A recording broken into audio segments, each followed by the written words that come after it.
Je sens que, voilà, c'est encore une période de congé et c'est bien. Je pense qu'il faut en profiter. J'en ai profité. J'ai eu trop chaud.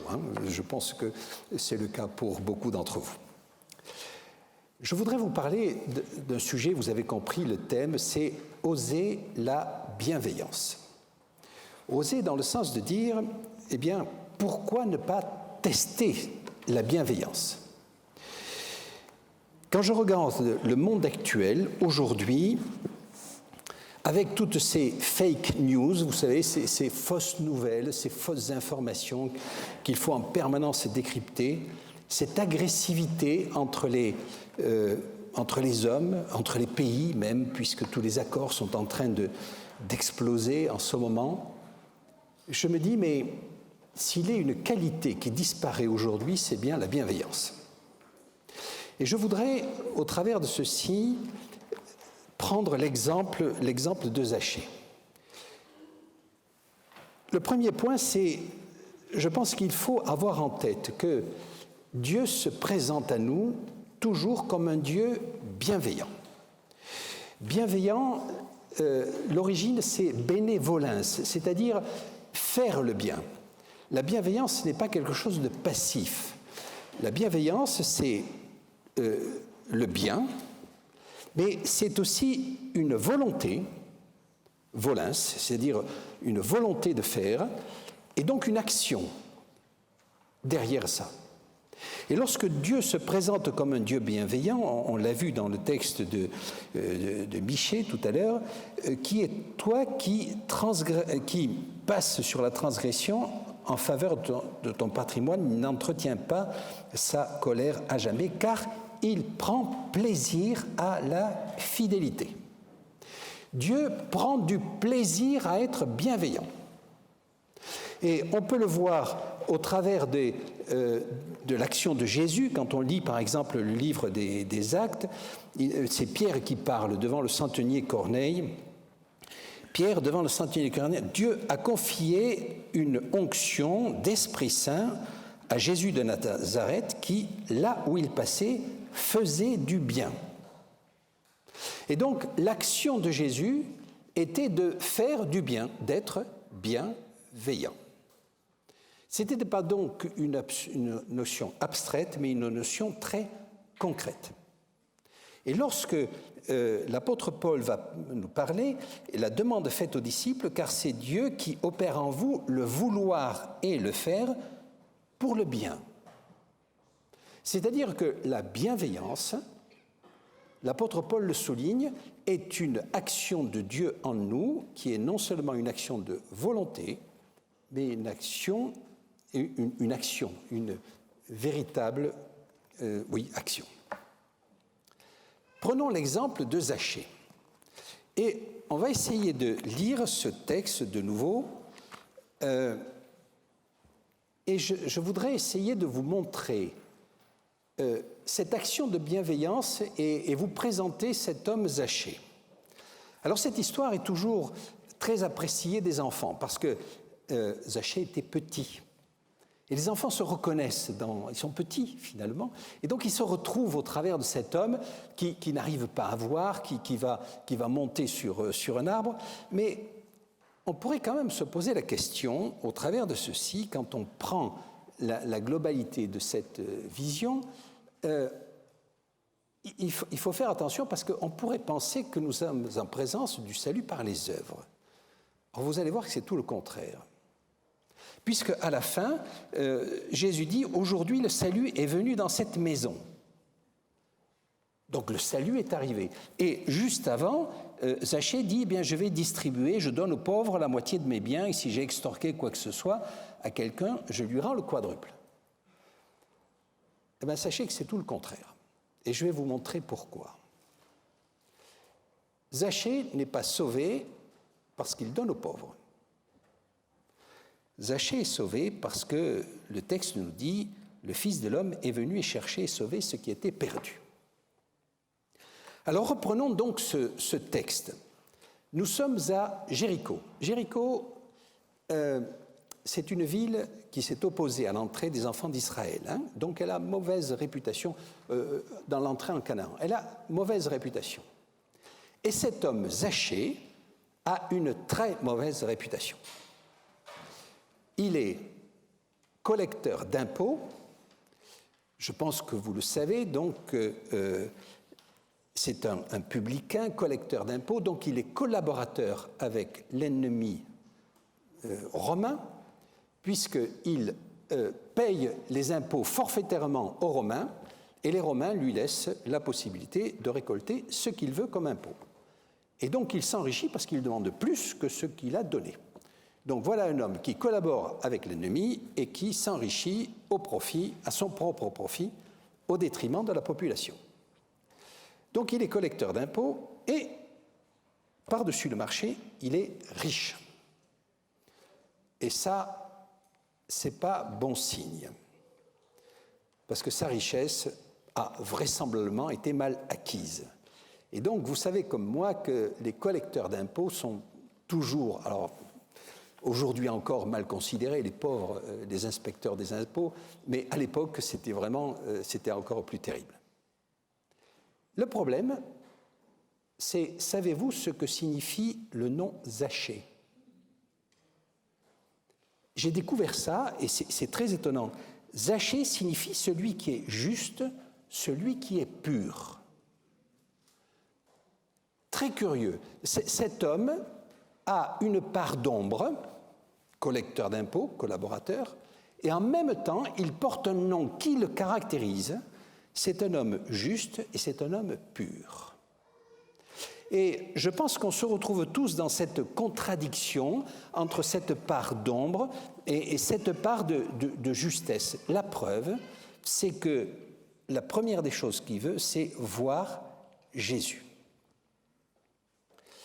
Remarquez qu'il est donc dans une perspective de juste. Il veut voir Jésus. Il a entendu parler de Jésus. Il veut voir Jésus. Il a un problème. Il a un problème et vous remarquez le texte, et là, ça nous concerne directement. Il ne pouvait voir, mais à cause de la foule, il ne pouvait pas voir car il était de petite taille. Il a 2 handicaps majeurs pour aller à Jésus. Il y a la foule. Je vous rappelle que cette foule est une foule qui suit Jésus. Donc ce sont des disciples. Et donc un homme qui veut rencontrer Jésus est gêné par les disciples. C'est une des premières leçons que je retire de ça. Attention à ce que cette foule, et si vous actualisez l'Église, ne soit pas un empêchement vis-à-vis des gens qui recherchent non pas un dogme, non pas un certain nombre de croyances, mais cherchent une rencontre avec le Seigneur. Parce que c'est ça qu'ils cherchent. Donc il est gêné par la foule. Leçon que nous devons tirer de ceci, la première. Et il était de petite taille. C'est un handicap. Et cet homme aurait pu se dire, finalement, la foule me gêne, je suis de petite taille, j'ai vraiment tout contre moi, j'arrête là. Et c'est parfois ce qui nous arrive de faire. Tellement de handicap, tellement gênés par des gens qui nous ont critiqués, et ainsi de suite, j'arrête. Zachée continue. Et si vous remarquez, le texte est précis, il courut en avant et monta sur un sycomore pour le voir parce qu'il devait passer par là. Les textes ont leur importance. Cet homme va courir. Je vous rappelle que quand on court, à cette époque-là, un homme qui court perd son honneur. D'accord ? Donc, il va perdre son honneur parce qu'un homme bien ne court pas. Il n'est pas pressé par le temps. Il s'organise. Donc, manifestement, il va faire quelque chose, il court, et il court en avant. C'est-à-dire que pour voir Jésus, il va courir, il va se déplacer, il va rentrer en action. Il ne reste pas passif du fait de la foule qui le gêne ou du fait de sa petite taille qui est un handicap. Et il va repérer le chemin par lequel va passer Jésus et il va monter sur un sycomore pour le voir. Là aussi, savez-vous ce qu'est un sycomore? Un sycomore est un figuier sauvage. Ce n'est pas un arbre très grand habituellement. Mais pour les gens qui lisent à cette époque-là, qui sont des Juifs, vivre sous un figuier était une marque de réflexion et de sagesse. Parce que le figuier, avec ses fruits, dont chacune des graines peut donner un figuier, est une marque de sagesse. C'est une tradition rabbinique dit que l'arbre de la connaissance du bien et du mal était un figuier. Et se mettre sous un figuier, c'est se mettre au bénéfice des fruits de l'Écriture. L'homme qui méditait allait sous un figuier parce qu'il allait se mettre sous la bénédiction de ces fruits de l'Écriture. Et donc, cet homme monte.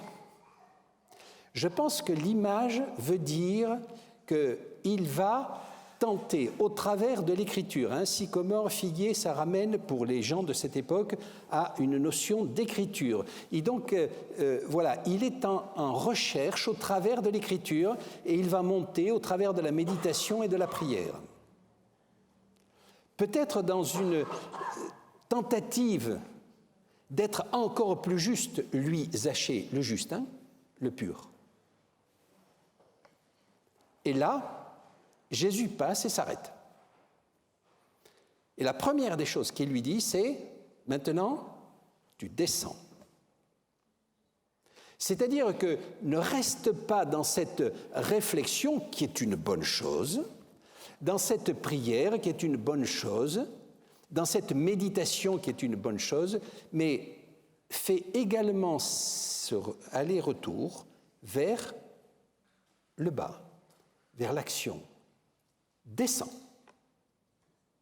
Et c'est en descendant que tu vas pouvoir me recevoir.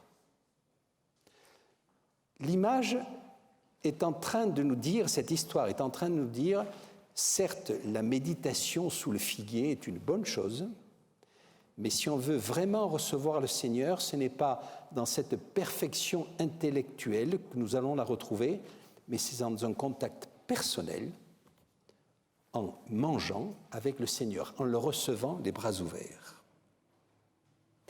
Et donc, Zachée va venir et va recevoir le Seigneur.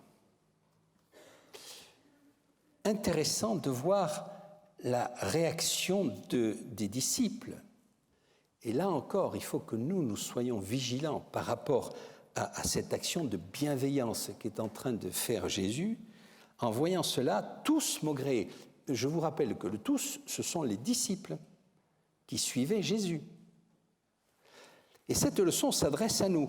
Il est allé loger chez un pêcheur. Je m'interroge parfois. Est-ce que, de temps en temps, nous ne risquons pas d'avoir cette attitude? Il a cassé les codes. C'est une expression qui est courante maintenant. Jésus a cassé les codes. Il est allé manger chez quelqu'un qui est un pécheur. Il est collecteur d'impôts. Et il est riche. Donc il est pécheur. Et Jésus va vers lui et lui demande de manger avec lui. Et affirme que le salut est rentré dans cette maison.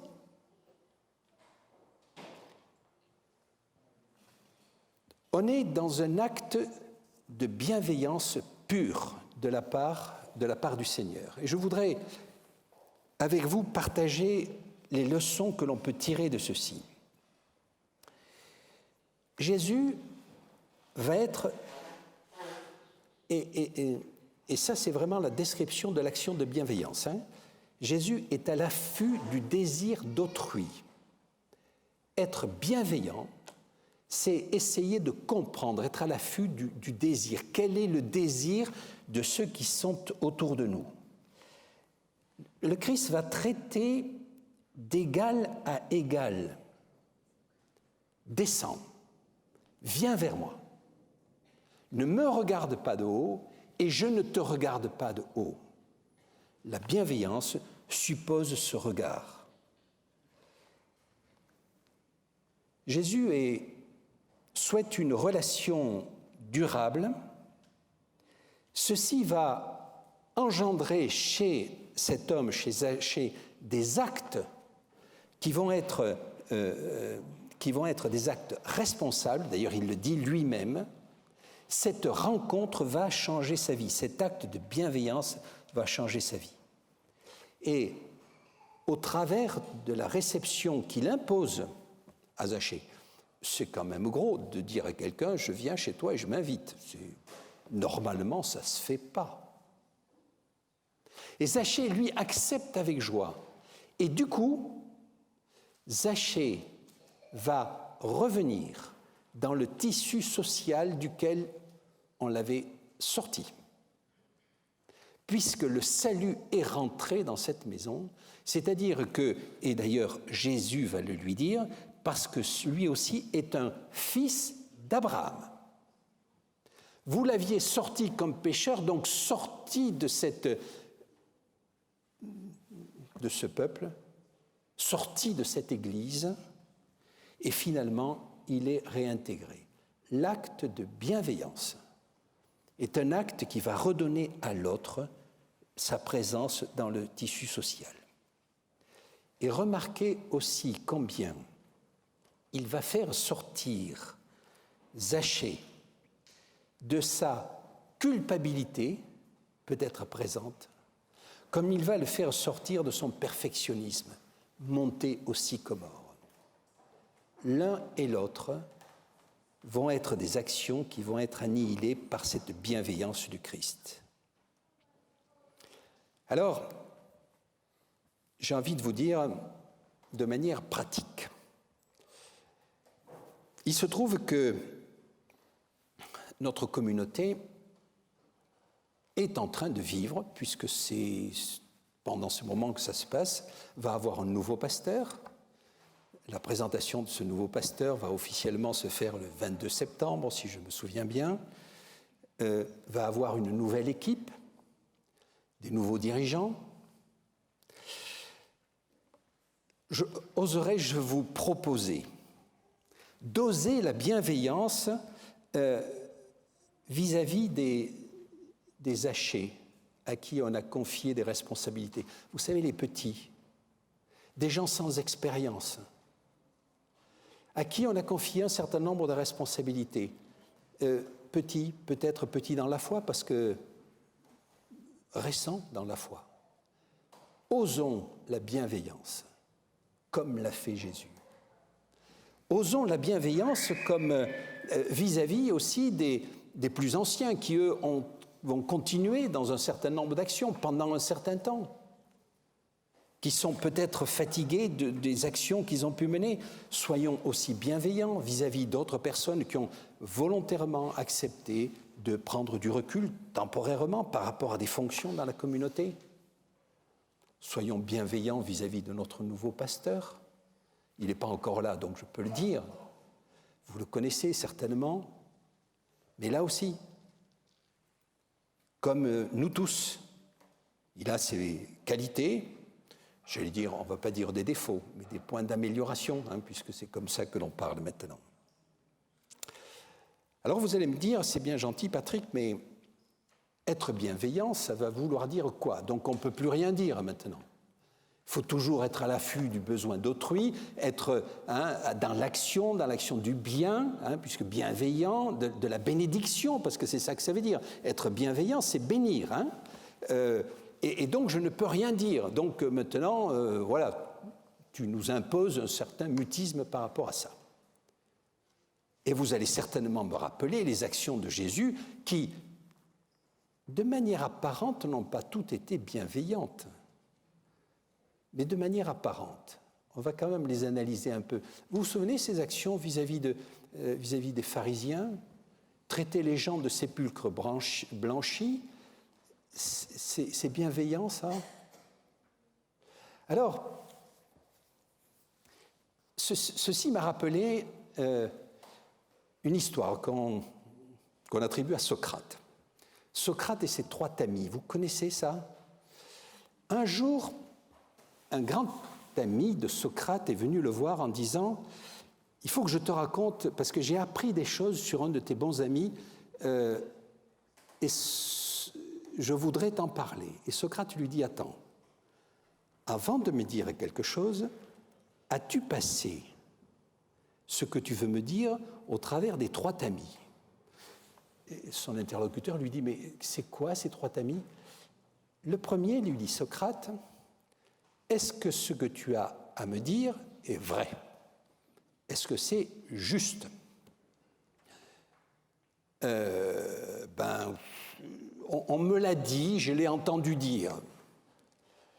Mais toi, tu n'as pas vérifié. Tu n'es pas allé voir la personne elle-même. Ah non.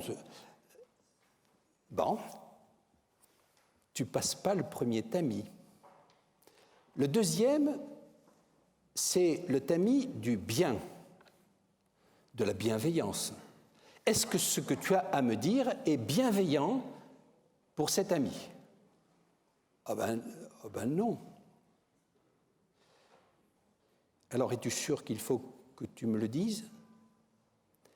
Et le troisième tamis, c'est celui de l'utilité. Est-ce que ça servira à quelque chose? Oui, peut-être. Alors Socrate lui dit, si tu n'arrives pas à passer ce que tu as à me dire au travers de ces 3 tamis, alors tu gardes ça pour toi et tu le gardes dans le secret de ton cœur. Quand vous prenez l'exemple de Jésus vis-à-vis des pharisiens, vous allez me dire, mais finalement, a-t-il passé ses paroles au travers des 3 tamis? Ce qu'il avait à dire à ces hommes, était-ce juste? Certainement. C'était grave. Vous aviez un enseignement, vous ne l'avez pas donné. Et c'est grave. Pour Jésus, c'était quelque chose de grave. Vous donnez une apparence, mais au fond, ça ne va pas. Le deuxième tamis de la bienveillance, c'était, me semble-t-il, le dernier recours qu'il avait pour permettre à ces gens de changer.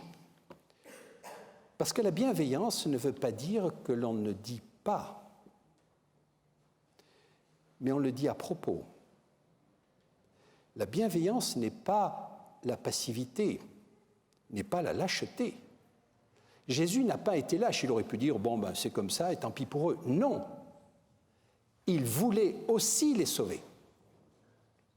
Et au travers de ça, il fallait un choc.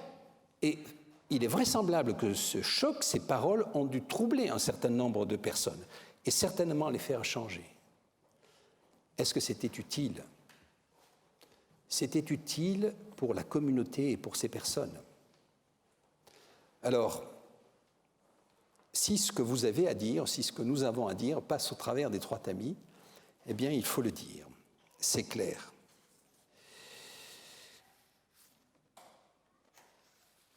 Je me suis posé aussi une autre question. On a dit Dieu est bienveillant.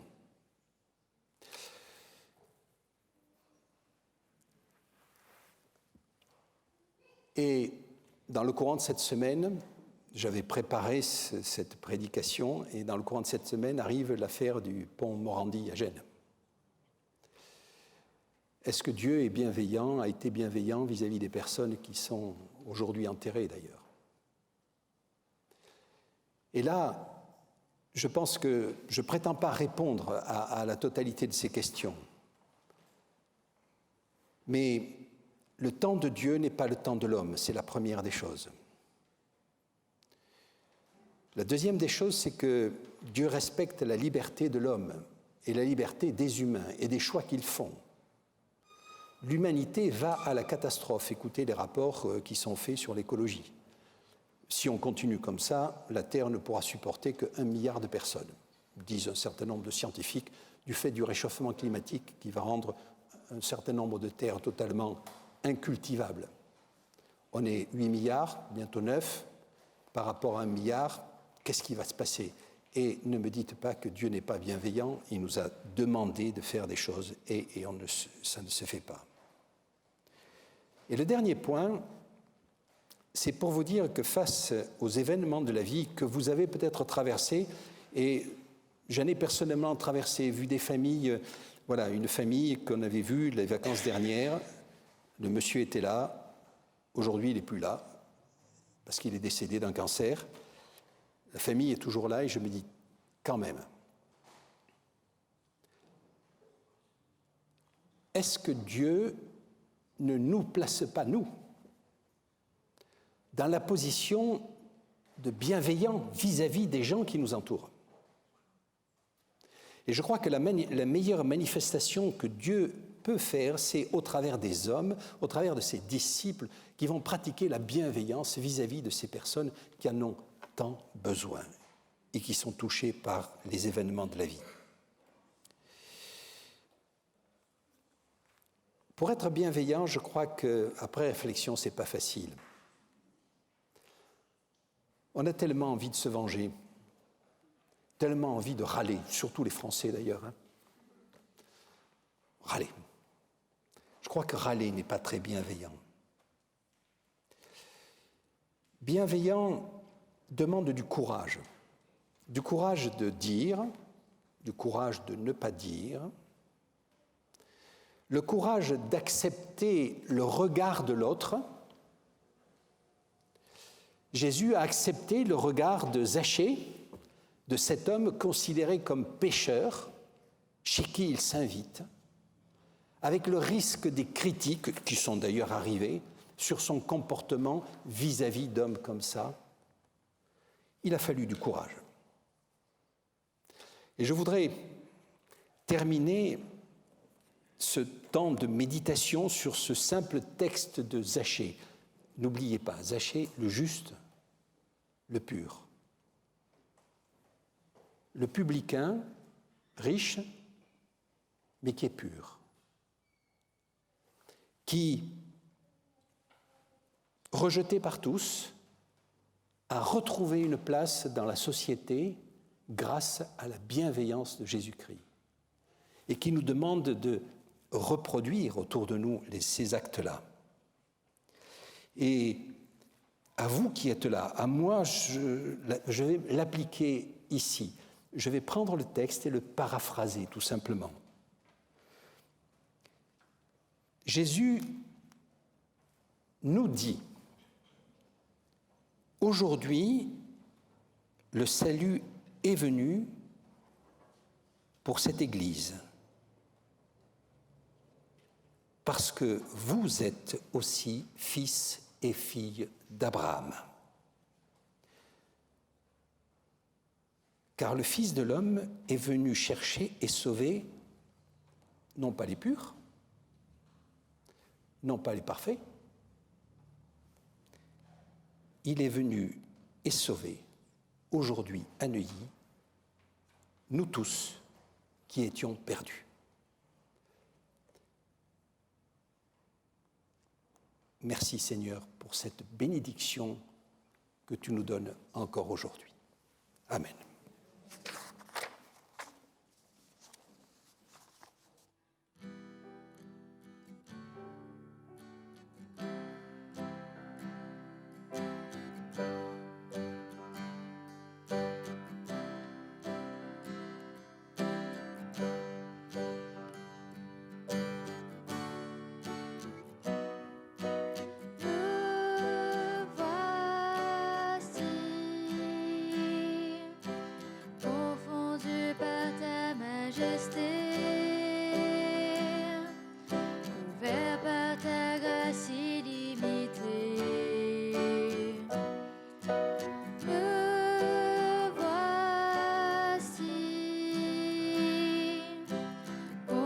Du poids de mes fautes, couvert par le sang de l'agneau. Car je sais l'amour le plus grand m'est donné. Tu as offert ta vie, le plus grand sacrifice.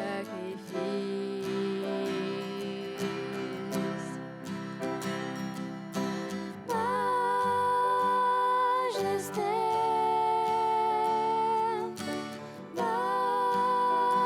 majesté, ta grâce m'a trouvé tel que je suis. Je n'ai rien à moi, mais en toi je vis.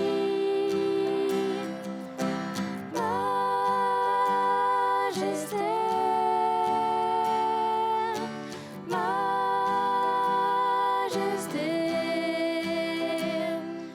par ton amour je suis transformée en présence de ta majesté. Me voici, confondu par ton amour. Pardonné, je pardonne en retour. Me voici, conscient d'être ton plaisir, sanctifié par le feu de ta gloire. Car je sais l'amour le plus grand m'est donné. Tu as offert ta vie, le plus grand sacrifice.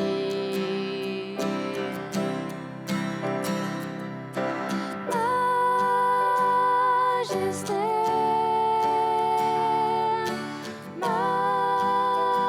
majesté,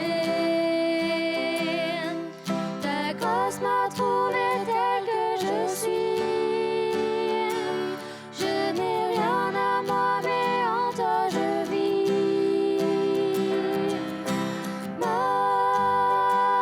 Majesté,